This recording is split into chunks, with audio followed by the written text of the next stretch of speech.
ನಮಸ್ಕಾರ. ನಿಮ್ಮ ಮೆಸೇಜ್ ಅನ್ನ ಯಾರಾದ್ರೂ ಇಗ್ನೋರ್ ಮಾಡ್ತಾ ಇದಾರಾ? ನೀವ್ ಫೋನ್ ಮಾಡಿದ್ರು ಕೆಲವು ಸತಿ ಫೋನ್ ಎತ್ತಲ್ಲ.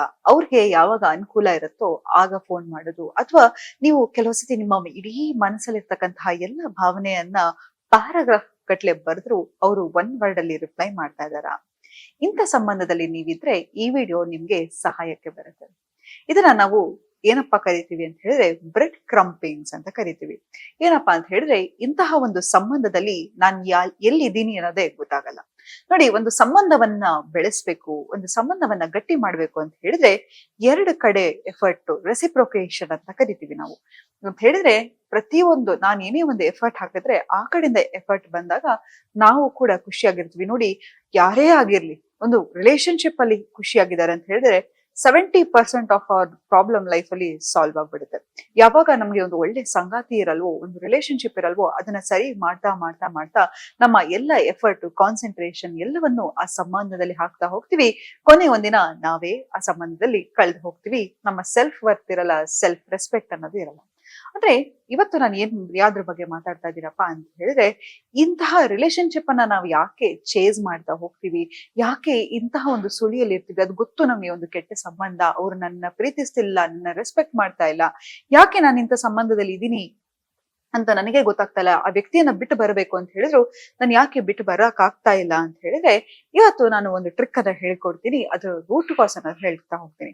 ನೋಡಿ, ಯಾವುದೇ ಒಂದು ಪ್ರಾಬ್ಲಮ್ ಬಂದಾಗ ಯಾಕೆ ಆ ಪ್ರಾಬ್ಲಮಿನ ಮೂಲ ಕಾರಣವನ್ನ ತಿಳ್ಕೊಳ್ದೆ ಇದ್ರೆ ನಮ್ಗೆ ಆ ಪ್ರಾಬ್ಲಮ್ ಇಂದ ಆಚೆ ಬರೋದಕ್ಕೆ ಖಂಡಿತವಾಗ್ಲೂ ಸಾಧ್ಯನೇ ಇಲ್ಲ. ಆದ್ರೆ ಯಾವಾಗ ಪ್ರಾಬ್ಲಮ್ ಮೂಲ ಕಾರಣ ತಿಳ್ಕೊಂಡಾಗ ಆರಾಮಾಗಿ ಆ ತೊಂದರೆಯಿಂದ ನಾವು ಆಚೆ ಬರ್ಬೋದು. ಮೊದಲನೇದಾಗಿ ಏನಪ್ಪಾ ಆಗತ್ತೆ ಅಂತ ಹೇಳಿದ್ರೆ, ಯಾವಾಗ ಒಬ್ರು ರೆಸಿಪ್ರೊಕೇಶನ್ ಮಾಡ್ತಾ ಇರಲ್ಲ, ಒಂದು ಮೆಸೇಜ್ ಮಾಡ್ತಾ ಇರಲ್ಲ, ಅವಾಗ ಇವಾಗ ತುಂಬಾ ಚೆನ್ನಾಗಿ ಮಾತಾಡ್ಬಿಡ್ತಾರೆ. ಇನ್ನೊಂದ್ ಸ್ವಲ್ಪ ದಿನ ಹೋದ್ರೆ ಮೆಸೇಜು ಮಾಡಲ್ಲ, ಕಾಲು ಮಾಡಲ್ಲ, ಅಥವಾ ರಿಪ್ಲೈನು ಕೂಡ ಮಾಡ್ತಾ ಇರಲ್ಲ. ಈ ತರ ಯಾಕಪ್ಪ ಆಗ್ತಿದೆ ಅಂತ ಹೇಳಿದ್ರೆ, ನಾವೇನ್ ಮಾಡ್ತೀವಿ, ಆ ವ್ಯಕ್ತಿ ಬಗ್ಗೆ ಒಂದು ಆಬ್ಸೆಷನ್ ಥಾಟ್ಸ್ ಗೆ ಒಳಗಾಗ್ತೀವಿ. ಅಂತ ಹೇಳಿದ್ರೆ ಆ ವ್ಯಕ್ತಿ ಜೊತೆ ನಾವೇ ಒಂದು ಕಾಲ್ಪನಿಕವಾಗಿ ಒಂದು ಸಂಬಂಧವನ್ನ ಸೃಷ್ಟಿ ಮಾಡ್ಕೊತಾ ಹೋಗ್ತೀವಿ.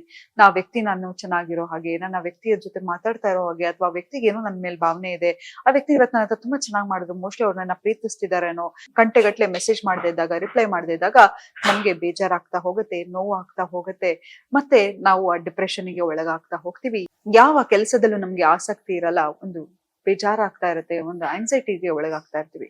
ಹಾಗಾಗಿ ಒಂದು ಮಾತ್ರ ತಿಳ್ಕೊಳ್ಳಿ, ನಿಮ್ಗೆ ಇದರಿಂದ ಆಚೆ ಬರೋದಕ್ಕೆ ನಮ್ಗೆ ಹೇಗೆ ಈಗ ಡ್ರಗ್ಸ್ ಗೆ ಅಡಿಕ್ಟ್ ಆದ್ರೆ, ಅಥವಾ ಯಾವುದೋ ಒಂದು ಸಬ್ಸ್ಟೆನ್ಸ್ ಗೆ ಒಳಗಾದ್ರೆ ಹೇಗೆ ಅಡಿಕ್ಷನ್ ಇಂದ ಆಚೆ ಬರೋದಕ್ಕೆ ಕಷ್ಟ ಆಗತ್ತೋ ಅದೇ ರೀತಿ ಕಷ್ಟ ಆಗತ್ತೆ. ಇದಕ್ಕೆ ರಾಮಬಾಣ ಏನಪ್ಪಾ ಅಂತ ಹೇಳಿದ್ರೆ ನೋ ಕಾಂಟ್ಯಾಕ್ಟ್ ರೂಲ್.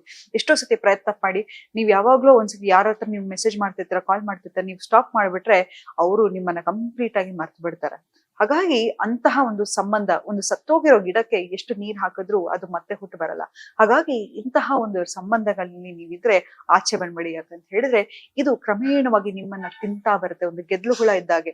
ಹೇಗೆ ನಮ್ಮನ್ನ ತಿಂತಾ ಬರುತ್ತೆ ನಮ್ಗೆ ಗೊತ್ತಾಗಲ್ಲ. ಹಾಗಾಗಿ ಇಂತಹ ಅದಕ್ಕೆ ಒಂದು ರಾಮಬಣ ಏನಪ್ಪಾ ಅಂತ ಹೇಳಿದ್ರೆ ನೋ ಕಾಂಟ್ಯಾಕ್ಟ್ ರೂಲ್. ಮತ್ತೆ ನೋಡಿ, ಯಾವುದೇ ಒಂದು ಸಂಬಂಧವನ್ನ ಒಂದ್ ಸೈಡ್ ಅಲ್ಲಿ ಶುರು ಮಾಡ್ಲಿಕ್ಕೆ ಆಗಲ್ಲ. ಎರಡು ಕಡೆನೂ ಎಫರ್ಟ್ ಬೇಕು. ಪ್ರತಿ ಸತಿ ನೀವೇ ಎಫರ್ಟ್ ಹಾಕಿ ಸಿಕ್ತಿಯಾ ಅಂತ ಕೇಳುದು, ಪ್ರತಿ ಸತಿ ನೀವೇ ಎಫರ್ಟ್ ಹಾಕಿ ಮೆಸೇಜ್ ಮಾಡುದು, ಪ್ರತಿ ಸತಿ ನಾನು ಇದೀನಿ ಅಂತ ನೀವು ತೋರಿಸ್ತಾ ಇದ್ರೆ ಆ ವ್ಯಕ್ತಿಗೆ ನಿಮ್ಮ ಮೇಲೆ ಇರ್ತಕ್ಕಂತಹ ರೆಸ್ಪೆಕ್ಟು ಇರಲ್ಲ, ನಿಮ್ಗೆ ಕಾನ್ಫಿಡೆನ್ಸು ಇರಲ್ಲ, ನೀವು ನಿಮ್ಮನ್ನ ಕಳ್ಕೊತಾ ಬರ್ತೀರಾ. ಅದ್ರ ಬದಲಾಗಿ ಯಾರು ನಿಮ್ಗೆ ಪ್ರೀತಿ ಕೊಡ್ತಾರೆ, ನಿಮ್ಮನ್ನ ಪ್ರೀತಿಸೋರೊಟ್ಟಿಗೆ ನೀವಿರಿ. ನೋಡಿ, ಯಾರ್ದೋ ಮೇಲೆ ಒಂದು ಅಬ್ಸೆಷನ್ ಯಾಕಪ್ಪ ಇರತ್ತೆ ಅಂತ ಹೇಳಿದ್ರೆ, ನಮ್ಮಲ್ಲಿ ಏನೋ ಇಲ್ದೇ ಇರೋದು ಅವರಲ್ಲಿ ನಾವು ನೋಡ್ತಾ ಇರ್ತೀವಿ. ಸೊ ನೀವು ಒಬ್ರು ಹೀಗ ಅನ್ಸ್ತಾ ಇರ್ಬೋದು, ಬಿಸಿ ಇರ್ಬೋದು, ಅಥವಾ ಎಲ್ಲೋ ಬಿಸಿ ಇದಾರೇನೋ, ಯಾವ್ದೋ ಒಂದು ಮೀಟಿಂಗ್ ಅಲ್ಲಿ ಇರ್ಬೋದು, ನನಗೆ ಮತ್ತೆ ಟೈಮ್ ಕೊಡ್ತಾರೆ, ಮತ್ತೆ ಮಾತಾಡ್ತಾರೆ ಅಂತ ನೀವೇ ಊಹಾಪೋಹಗಳಲ್ಲಿ ಇರ್ಬೇಡಿ. ನೋಡಿ, ಒಬ್ರನ್ನ ನಾವು ಪ್ರೀತಿಸ್ತಿದೀವಿ ಅಂತ ಹೇಳಿದ್ರೆ ನಾವು ಏನ್ ಎಫರ್ಟ್ ಬೇಕಾದ್ರೂ ಹಾಕ್ಲಿಕ್ಕೆ ನಾವು ರೆಡಿ ಇರ್ತೀವಿ. ಯಾರೂ ಅಷ್ಟು ಬಿಸಿ ಅಲ್ಲ ಅಲ್ವಾ?